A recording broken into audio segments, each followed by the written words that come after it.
আমি আসলে ফেঁসে গেছি। কি বললেন সৃজিত মুখার্জি?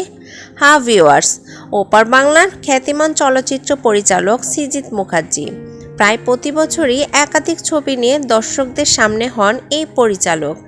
সামনেই মুক্তি পাচ্ছে সৃজিতের নতুন ছবি সত্যি বলে সত্যি কিছু নেই।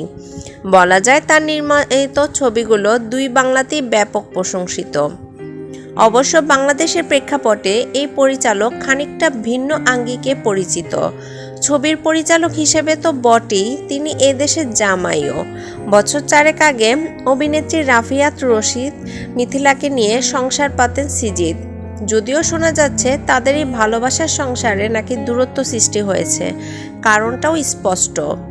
দীর্ঘদিন ধরেই দুজনের অবস্থান কাঁটাতরের দুই পারে, যার ফলে সৃষ্টি হয়েছে নানা গুঞ্জন।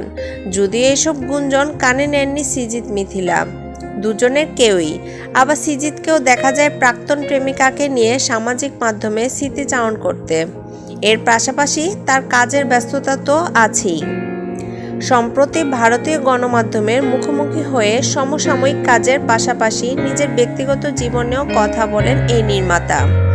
যদিও সেই আলাপে পরিচালকের দাম্পত্য কিংবা প্রেম এমন কোনো কিছু নিয়ে আলাপ হয়নি, কিন্তু জানালেন তিনি নাকি ফেঁসে গেছেন। কিন্তু কেন, কি প্রসঙ্গে কথাটি বলেছেন সৃজিত?